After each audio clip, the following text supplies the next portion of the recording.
ஆண்டவரும் இரட்சகருமான இயேசு கிறிஸ்துவின் ஈடு இணையற்ற நாமத்தில் அன்றன்றுள்ளப்பம் வாசகர்களுக்கு எங்கள் அன்பின் வாழ்த்துக்கள்.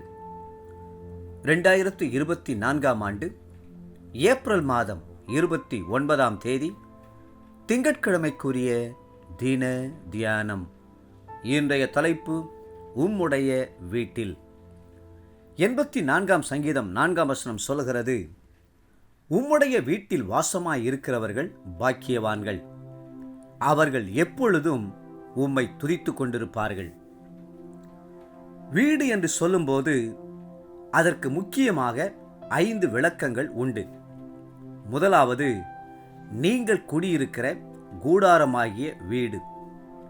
எலி வளையானாலும் தனி வளை வேண்டும் என்பார்கள். வாடகை வீடுகளில் அநேகர் படுகிற வேதனை சொல்லி முடியாது. நீங்கள் எந்த வீட்டில் வாசம் பண்ணினாலும் கர்த்தருடைய இரத்தம் உங்கள் வீடுகளிலும் நிலைக்கால்களிலும் தெளிக்கப்பட்டிருப்பதாக.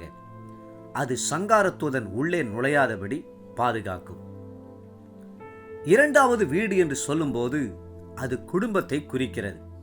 கணவன், மனைவி, பிள்ளைகள் அடங்கியதுதான் குடும்பம். குடும்பத்தை உருவாக்கினவர் கர்த்தர்.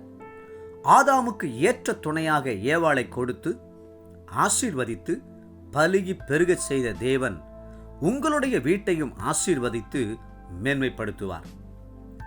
மூன்றாவதாக, வீடு என்று சொல்லும்போது அது உங்களுடைய சரீரத்தை குறிக்கிறது.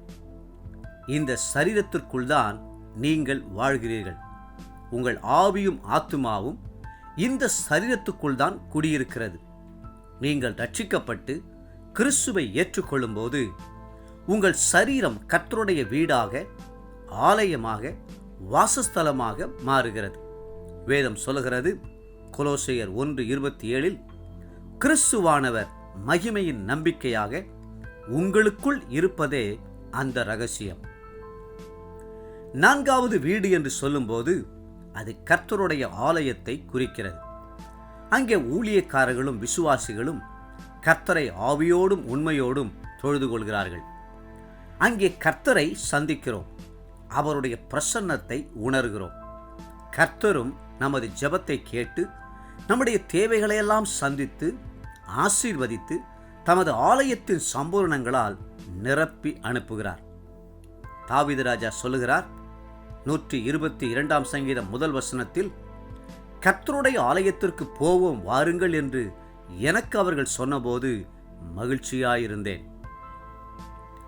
ஐந்தாவது, வீடு என்று சொல்லும்போது அது பரலோக வீட்டை குறிக்கிறது.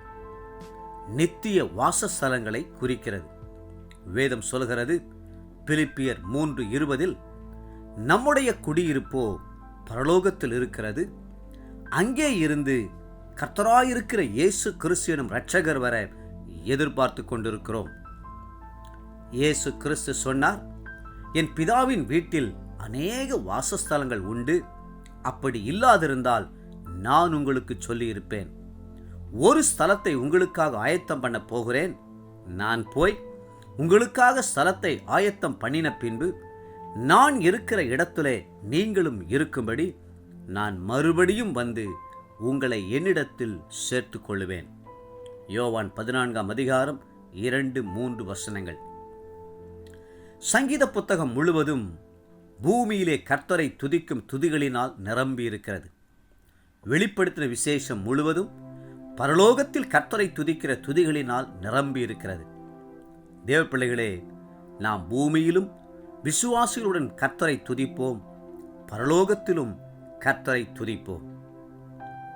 இன்றைய நினைவிற்கு 27ஆம் சங்கீதம் 4ஆம் வசனம், நான் கர்த்தருடைய மகிமையை பார்க்கும்படியாகவும் அவருடைய ஆலயத்தில் ஆராய்ச்சி செய்யும்படியாகவும் நான் என் ஜீவனுள்ள நாளெல்லாம் கர்த்தருடைய ஆலயத்தில் தங்கியிருப்பதையே நாடுவேன். இன்றைய வேத வாசிப்பு காலை 1 ராஜாக்கள் 6 மற்றும் 7ஆம் அதிகாரங்கள், மாலை லூக்கா 20ஆம் அதிகாரம் 27 47ஆம் வசனம் முடியே. அன்புக்குரிய அன்றன்றுள்ளப்பம் வாசகர்களே, மீண்டும் உங்களை வாழ்த்துகிறோம். கர்த்தரை துதியுங்கள், கர்த்தர் தாமே உங்களை ஆசீர்வதித்து மென்மேலும் உயர்த்துவாராக. ஆமென்.